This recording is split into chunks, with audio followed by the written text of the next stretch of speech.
आपको जहां पर कष्ट हो रहा था, अच्छा नहीं लग रहा था, दम घुट रहा था, आपने उस जगह को छोड़ा राम भरोसे। कि चाहे मुझे छोटा या बड़ा कुछ भी काम करना पड़े पर मैं अपने मन का करूंगी। बिल्कुल। तो आपने सिलाई का जो काम आपको थोड़ा बहुत आता था और एम्ब्रॉयडरी का काम जो थोड़ा बहुत आता था, आपने उसको और सीखा, अपने हुनर को और निखारा, आपको काम और मिलने। कि बेटा, मैं आज भी कहती हूँ मुझे बेटे का नहीं है। बेटियां इतना ध्यान रखती है। सिर्फ मैं नाम लेती हूँ और मुझे चीज मिल जाती है। बिल्कुल। तो शायद मैं यही कहूंगी कि मैं अकेले रहकर बहुत एंजॉय करती हूँ। हाँ। हाँ, बस स्वार्थ के कारण ये कहूंगी कि तबीयत बिगड़ती है तो कोई ना कोई होना चाहिए। तो नमस्ते पूनम नमस्ते दादी। एंड वेलकम हमारे इस पॉडकास्ट में ग्रोइंग डीपर टुगेदर। प्लीज लोग। तो पूनम, आपको तो मैं बहुत अच्छे से नहीं जानती हूँ पर्सनली, पर आपकी तीन बेटियों को बहुत अच्छे से जानती हूँ। पांच बेटियां हैं आपकी। और तो बहुत बातें में आप भी आते हो, जो बातें वो मुझसे करती हैं उनमें आपका भी जिक्र होता है, क्योंकि सब बेटियों को आपकी चिंता रहती है।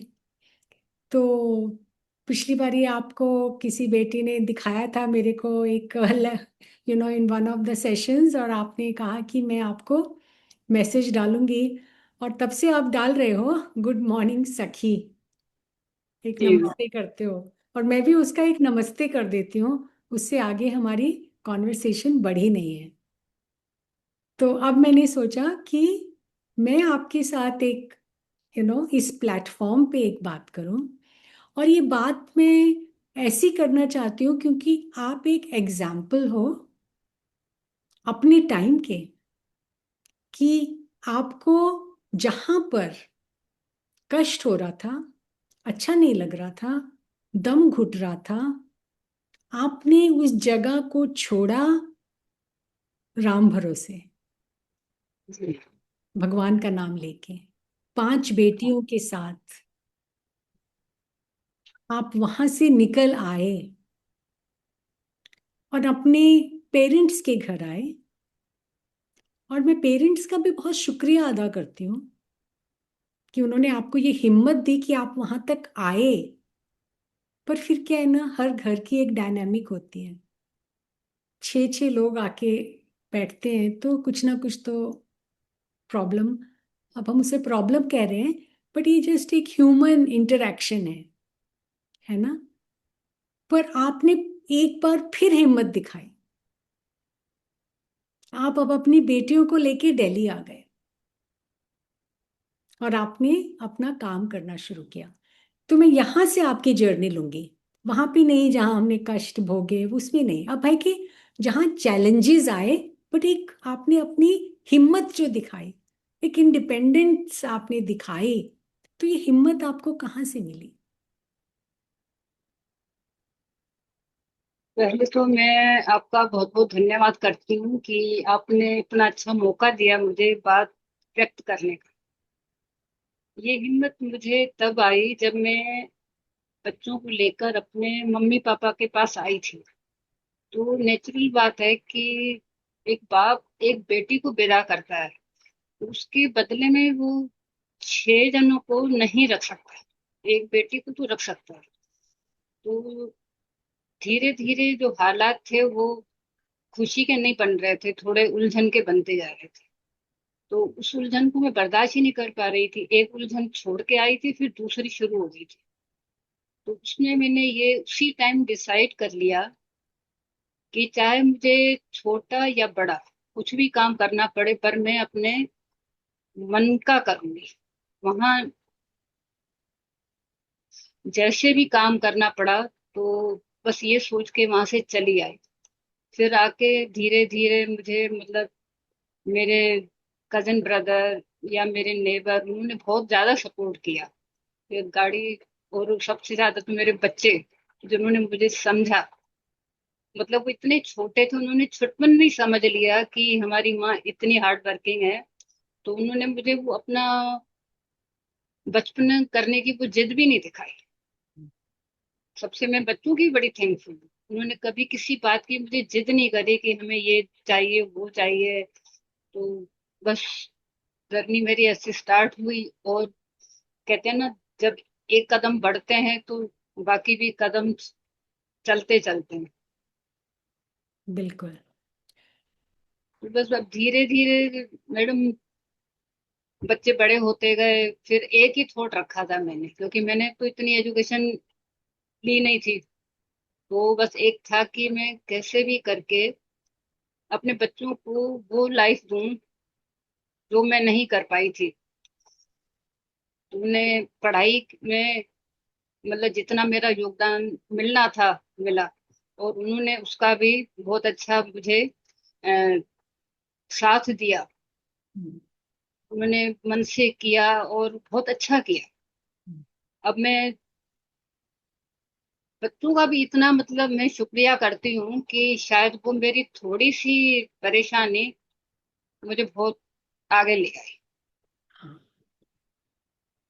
तो आपकी जो जर्नी रही, जो मैं देख रही हूं कि आपने मंजूर नहीं किया कि मैं घुटन में रहूं, चाहे वो पति का घर था, चाहे वो पिता का घर।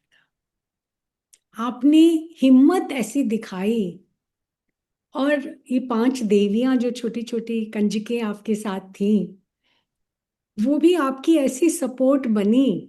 एंड लाइफ ने, आपके कजन ब्रदर या कोई नेबर, किसी ने हमारी मदद की। और आपने जो हिम्मत दिखाई, बच्चों ने भी अपना चाइल्डहुड एक तरह से सेक्रीफाइस किया, बड़े हो गए बहुत जल्दी। और आपने भी उसको लेके बच्चों के साथ आगे बढ़ी। अब मैं लेती हूँ आज की जर्नी, हम्म, क्योंकि ये सब तो हुआ, बहुत अच्छा हुआ, बच्चे बहुत अच्छा कर रहे हैं, सबकी अच्छी शादियां हो गई हैं, आप एक अच्छे घर में रह रहे हो, बेटी ने आपको घर भी खरीद के दिया है, बाकी बेटियां भी आपको बहुत सपोर्ट कर रही हैं। और बट क्या होता है ना पूनम, मैं भी आपकी उम्रों की हूँ। तो एक तो है कि हाँ, हमें सपोर्ट बहुत मिल रही है, सब हैं। बट आपकी जो नेचर है कि मैं घुट के नहीं रह सकती, उस नेचर का आज की डेट में कैसे एक्सप्रेशन आ रहा है, ये थोड़ा बताएंगे। उस बात के लिए मैं आपको पहले भी बता चुकी कि मेरी एजुकेशन इतनी हाई फाई नहीं रही। तो होता क्या है कि हम फिर अपने अंदर टटोलते हैं कि मैं ऐसा क्या करूं जिससे मैं इस प्रॉब्लम को ऐसे हल करूं कि मेरे बच्चे भी आंखों के सामने हो, क्योंकि बेटियां थी, और मैं कुछ करूं भी। तो फिर थोड़ा बहुत, जैसे हर लड़की ना अपने शादी से पहले थोड़ा बहुत जानती है, तो वो भी मैं भी थोड़ी स्टिचिंग वगैरह या एम्ब्रॉयडरी वगैरह जानती थी। तो फिर उसी बात को लेकर थोड़ा प्रैक्टिस कर करके आगे बढ़ी, क्योंकि हालांकि वो भी मैंने फुल नहीं सीखा हुआ था। बस उस वजह से मैंने यही सोचा कि कुछ ना कुछ काम ऐसा करके हम आगे बढ़ सकते हैं। फिर सबका सपोर्ट रहा, बच्चों का, नेबर का, मेरे जो रिश्तेदार थे। तो बहुत अच्छी गाड़ी आगे चल पड़ी। और उसके बाद मैं ये कहूंगी कि हम इसलिए भी करते हैं कि हम दूसरों पर इतना आश्रित नहीं रह सकते। हम्म, इवन हम पेरेंट्स के साथ भी, अपने हस्बैंड के साथ भी, क्योंकि पेरेंट्स भी तब तक हमें बहुत लव करते हैं जब तक कोई बच्चा अर्न करता रहता है। चलो वो तो बेटी थे तो उसका इतना मायना नहीं था, लेकिन हस्बैंड के यहाँ फर्क पड़ता है। फिर उसके यहाँ से भी हम आ गए। तो फिर बच्चों के साथ ये था कि कुछ ऐसा करें ना कि बच्चों को भी एक हम आदर्श बन के दिखाएं। तो उससे हमने जो किया, बच्चों ने बदले में मेरे लिए इतना ढेर सारा कर दिया। तो मुझे लगता है कि एक लेडी को मतलब कुछ ना कुछ करके अपने पैरों पे इस तरह खड़ा हो जाना चाहिए कि सिर्फ पैसा ही नहीं होता कि हम बाहर जाकर करें, हम घर बैठकर भी बहुत सारे काम कर सकते हैं। हम्म, तो मेरा ये जो था सिर्फ इसलिए था कि न मैं ज्यादा अपनी पढ़ाई को ले पाई और न ही मैं बाहर निकल पाई अपने बच्चों की वजह से, क्योंकि बच्चों को मैंने दूर भी नहीं रखना था। हम्म, तो आज मैं थैंकफुल हूँ सबकी। बिल्कुल। तो आपने सिलाई का जो काम आपको थोड़ा बहुत आता था, और एम्ब्रॉयडरी का काम जो थोड़ा बहुत आता था, आपने उसको और सीखा, अपने हुनर को और निखारा, आपको काम और मिलने लगा, हाँ। और आपने पूरा टाइम उसमें लगा दिया। घर का भी देखभाल कर रहे हो, काम भी कर रहे हो, बट घर से बाहर नहीं निकले, क्योंकि घर से बाहर आप निकलना नहीं चाहते थे। घर में तो आप रानी हो, काम भी जो कर रहे हो अपनी मर्जी से कर रहे हो, जितना कर सकते हो उतना कर रहे हो। बच्चे भी छोटी मोटी मदद करते होंगे, कोई कहीं तुरपाई करना, बटन लगा देना या कुछ करते थे क्या? बच्चे भी करते थे। मैं आपको बताऊं, बच्चों ने मेरे मुझे ऐसा साथ दिया है कि हमने जैसे मतलब घर छोड़ के आई थी, 16 साल मैंने कोई काम वाली नहीं रखी थी। हम्म। हमने सारे काम खुद किए। हम्म। इवन मैंने बच्चों को कपड़े भी अपने हाथ से बना के पहना है, मतलब। और अपने तो मैं आज की डेट में भी बना के पहनती हूँ। बहुत बढ़िया। तो ये एक मतलब अपने लिए बहुत ना अच्छी बात होती है कि हम यहाँ भी अपने आप को अपने पे डिपेंड कर सकते हैं कि हमारे ये भी खर्चे बचे हुए हैं। कहने का मतलब ये है कि बच्चों ने मुझे पूरी तरीके से सपोर्ट किया। हम्म, बिल्कुल। मेरी पांचों बेटियां ऐसी हैं कि मैं तो ये कहती हूँ उनको, भले आप मुझे पसंद कितना करते हो अगले जन्म में, लेकिन मैं कहूंगी मुझे हर जन्म में ऐसी बेटियां मिले। बहुत ही ब्यूटीफुल। तो तो मेरा यही कहना होगा कि मतलब बेटा बेटी कुछ नहीं मायने रखता। मायने रखता है कि हम किसी का कितना ध्यान करते हैं। बच्चों ने बहुत ध्यान किया और आज की डेट में भी मेरा इतना ध्यान होता है। मैं ऊपर वाले को यही बोलती हूँ, शायद मुझे ही समझ देर से आई कि हम्म। मैं बेटियां मतलब औरों के थ्रू सुन सुन के थोड़ी परेशान होती थी, लेकिन मुझे कभी ये नहीं हुआ कि बेटा हो। मैं आज भी कहती हूँ मुझे बेटे का नहीं। हम्म। बेटियां इतना ध्यान रखती है। हम्म। सिर्फ मैं नाम लेती हूँ और मुझे चीज मिल जाती है। बिल्कुल। तो अब मैं आपसे ये जानना चाहूंगी कि आज की डेट में आपके चैलेंज क्या हैं? ये तो सब अच्छा है, बेटियां अच्छी हैं, सब कर रही हैं, बट कुछ तो चैलेंजेस है ना लाइफ के। हम्म। आज की डेट में मेरे लिए ये चैलेंज है मैडम कि जैसे मेरी एज बढ़ रही है, हेल्थ इशू थोड़े बहुत चल ही रहे हैं। और हम्म। नहीं तो फिर आगे चलेंगे, क्योंकि सब ये नॉर्मल है। तो ये अब अकेलापन इसलिए लगता है कि जैसे कोई एक सामने हो और उसे मैं ये मतलब मैं ना बोलूं पर उसे पता चल जाए कि मेरी हेल्थ सही नहीं है। और जो अलग रहकर नहीं हो पाता, हम्म। साथ में रहकर होता है। पर क्योंकि मैंने आजाद रहकर देख लिया, तो मुझे वो भी पसंद नहीं आता कि मैं किसी के साथ रहूं। हम्म। हकीकत भी है। अभी मैं ये कहना चाहूंगी कि मेरा ध्यान करो, आप अपने घर बैठकर और मैं अपने घर बैठकर अपना ध्यान कर रहा हूँ। ये एक बहुत ब्यूटीफुल बात आपने कही, क्योंकि बहुत सारी लेडीज हैं हमारी उम्र की जो अकेले रहने से डरती हैं। तो आप मुझे अब डर मतलब, नहीं। हाँ, तो अकेले रहने का आनंद क्या है, थोड़ा उसके बारे में बात करेंगे। हाँ, अकेले रहने का तो बहुत आनंद है। आप जब चाहे जैसे चाहे सुबह उठ सकते हैं, जैसे चाहे मतलब जो भी हमारी दिनचर्या होती है कर सकते हैं। जब हम किसी और के साथ होते हैं ना, तो वहां के एटमोस्फेयर को देखकर करना पड़ता है। हालांकि कोई बंधन नहीं होता, पर हम महसूस करते हैं कि हम जहाँ रहेंगे ना, उनको बुरा ना लगे, मेरी वजह से ये ना हो, मेरी वजह से वो ना हो। लेकिन अपने घर में रहकर तो मुझे इन बातों का कभी सोच भी नहीं आती। तो बिल्कुल। शायद मैं यही कहूंगी कि मैं अकेले रहकर बहुत इंजॉय करती हूँ। हाँ। हाँ, तो स्वार्थ के कारण ये कहूंगी कि तबीयत बिगड़ती है तो कोई ना कोई होना चाहिए। हाँ, तो वो आपकी बेटियां पूरा करती हैं उस चीज को। बट अब ये बात आ रही है कि आपने कभी कॉम्प्रोमाइज नहीं किया? नहीं मैडम, किया, कॉम्प्रोमाइज किया है मैंने। जब मैं अलग हुई थी तो ये सबके लिए ही बनता है कि जब हम किसी पर डिपेंड रहते हैं, हम्म। शुरू में तो थोड़ा बहुत रहना पड़ा ना भाई। हम्म। घर, हम्म। जैसे हमारे भाई ने घर दिया था हम्म। या किसी ने हमारी आर्थिक मदद करी, तो हम्म। बदले में हमें चुकाना पड़ता है।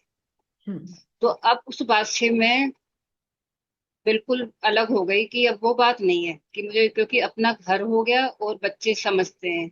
हम्म। लेकिन अब कोई कंप्रोमाइज नहीं है। अब कंप्रोमाइज होता है कभी कभी, जैसे मैं किसी बच्चे के घर जाती हूँ हम्म।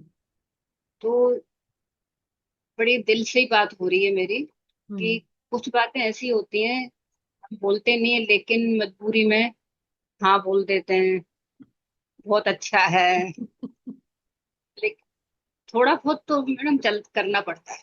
हाँ, तो ये है कि हमारा एक कॉम्प्रोमाइज का भी एक बाउंड्री है कि यहाँ तक मैं कॉम्प्रोमाइज करने के लिए तैयार हूँ, इससे आगे हाँ, नहीं। इसके आगे ये होता है कि मैं सब कुछ अकेले रह सकती हूँ, अकेले कर सकती हूँ, पर मैं ज्यादा बोझा नहीं ले सकती। मतलब मैं बहुत ज्यादा किसी को बर्दाश्त नहीं कर सकती। हम्म। तो उसके बदले में चाहे मुझे अब सिंपल रहना, सिंपल ही हूँ, मतलब ज्यादा नहीं करना, घूमना नहीं ज्यादा, बढ़िया खान पान या होटलों में जाना या बाहर घूमना वो नहीं हो, मुझे कोई दिक्कत नहीं है। हम्म। पर मुझे आजादी से रहना। आजादी से रहना है। ये एक बहुत ही एक ब्यूटीफुल आपने ये बात करी, क्योंकि आपने लाइफ में कष्ट सहे हैं, बहुत मेहनत की है, और ये आजादी जो है मतलब ये आपने अर्न करी है ना? ये आपको किसी ने प्लेट में नहीं दे दी ये आजादी, ये आपने अर्न करी है, और उसकी कीमत आप समझते हो। तो अगर हमने आप जो लेडीज हैं जो सफर कर रहे हैं पति के घर में या पिता के घर में या बच्चों के घर में रह के, आप उनको क्या कहना चाहेंगे? मैं अपने तरीके से या अपने नजरिए से यही कहूंगी कि हमें कोई जरूरत नहीं है किसी के साथ ज्यादा चिपकने की या ज्यादा उनकी लाइफ में इंटरफेयर करने की, क्योंकि अब हमारा जो टाइम है, हमें अपने लिए ज्यादा सोचना है, न कि उनके बारे में इतनी बात करनी है। तो हमें चाहिए छोटी जगह हो, थोड़ा हो, सादगी का हो, मस्त जिंदगी गुजारो। हम्म। मैं ये कहूँगी, हमें ज्यादा इंटरफेयर नहीं करना चाहिए। हम्म। और एक चीज और आ जाती है हमारी उम्र में कि जो हमारे बच्चों के बच्चे हैं जी हाँ। बहुत प्यारे हैं हमको, बट हमारे बच्चे अगर चाहते हैं कि भी आप उन बच्चों को अब देखें, तो उसके बारे में आप क्या कहेंगे? क्योंकि बहुत लोग चाहते हैं ऐसे कि अब बढ़िया, हमारे बच्चों को। बढ़िया, बढ़िया प्रश्न है आपका। मैं उनको भी देखने के लिए मना नहीं करूंगी, लेकिन एक पर्टिकुलर टाइम तक, हम्म। और जितनी देर मैं उनके लिए कर सकती हूँ, हम्म। बहुत ज्यादा नहीं। हम्म। मतलब मैं अगर नहीं, मेरा टाइम मन नहीं कर रहा तो मैंने बोल दूंगी कि मैं नहीं कर सकती। हम्म। मैं ये नहीं कहूंगी हाँ कोई बात नहीं, कोई को नहीं। तो आप अपना सच बोल देती हैं। हाँ मैं बोल दूंगी। और एक चीज और आती है, क्योंकि हम लोग जो माँ लोग हैं ना, हमने हमारे हाथ का खाना बच्चों को अच्छा लगता है, बट आफ्टर अ स्टेज हमारी भी एक वो हो जाती है ना कि हम कितना बना सकते हैं, कितना काम कर सकते हैं। बहुत लोग आ गए, बच्चे, जमाई, और उनके बच्चे आ गए और सब एक साथ आ जाएं, तो फिर आप क्या करती हैं? फिर मैं उन्हें कुछ अलग से न लाकर दे सकना, जैसे आजकल के बच्चों को जंक फूड या बाहर का खाना बहुत पसंद है, नानी के घर आए तो हमें नानी का फर्ज बनता है खिलाना, तो मैं उन्हें वो नहीं देती, अपने हाथ से बड़े प्यार से बना के खिलाती हम्म। हूँ। इवन फेस्टिवल भी होता है तो हम्म। मैं उन्हें अपने हाथों की बनाई हुई मिठाई, जैसे लड्डू हुआ, नमकीनें हुई, मैं इस बात में भी करती हूँ कि अगर किसी को देना ही है तो ऐसा प्यार दो। बाहर का तो सभी कर देते हैं, पर मैं अपने हाथ से देखकर वो ज्यादा समझती हूँ। हम्म। तो बच्चे भी खुश हो जाते हैं और मुझे तो खुशी मिलती है। मैं अपने बच्चों को और कुछ नहीं, क्योंकि बच्चे को अब पैसा वैसा कुछ नहीं चाहिए, उन्हें प्यार चाहिए, तो मेरा प्यार इन बच्चों को खिलाने में होता है, वही करती हूँ। और आपका जो ये हुनर है कपड़े सिलने का, जो अपने आप खुद सिलती हैं, बच्चों के भी अभी सिलती हैं क्या, या आगे से अपने उनके बच्चों के? हाँ बिल्कुल, अपने बच्चों के भी बनाती हूँ, उनके बच्चों के भी। पर आजकल की जो ये नई जनरेशन है वो थोड़ा कम पसंद करती है, तो अपने बच्चों को तो मैं पहना देती हूँ। ओके। तो अगर आपको अपने बारे में ये बताना हो कि मेरी लाइफ आज की डेट में कैसी है और बिल्कुल। किस वजह से ऐसी है, तो क्या बताएंगे आप? मैं ये बताऊंगी कि आज की डेट में मेरी लाइफ बहुत अच्छी है। मैं शायद पहले ना बोलकर अब बोलती हूँ कि मैं बड़ी लकी लेडी हूँ, क्योंकि पहला टाइम कहते पास्ट को छोड़ दो, अपने प्रेजेंट को काउंट करो, तो मेरा प्रेजेंट बहुत अच्छा है, क्योंकि मेरे बच्चे अच्छे हैं। हम्म। तो बच्चों को हमने जो संस्कार दिया है ना, तो बस उसी का ही हमें इस टाइम बोनस मिल रहा है। मैं यही कहूँ कि टाइम को अगर अपने तरीके से हम जिए तो कोई टाइम खराब नहीं है। हम्म। अपने तरीके से जिए। तो जो हमारे व्यूअर्स हैं जो देख रहे हैं, उनको आप कोई मैसेज देना चाहेंगी? तो मेरा मैसेज तो यही होगा कि आप सबसे पहले अपना हम ध्यान रखें हम्म। और बच्चों का भी ध्यान रखें, लेकिन उनके बीच में या उनके लाइफ में कोई इंटरफेयर ना हम्म। करे। दुख और सुख ये उनकी अपनी जीवन यात्रा है और हमारी अपनी यात्रा है। तो बस बेहतर जिंदगी के लिए क्या है, उनको बस ये समझाओ कि जो तुम्हें अच्छा लग रहा है वो करो उन्हें, और जो हमें लग रहा है हम करते रह रहे हैं। तो जियो और जीने दो। सो थैंक यू पूनम, ये Thank कॉन्वर्सेशन करने के लिए। और बहुत अच्छा लगा आपसे बात करके। और शायद हम फिर से बात कभी करेंगे। So thank you very much. मुझे भी बहुत अच्छा लगा। Thank bless.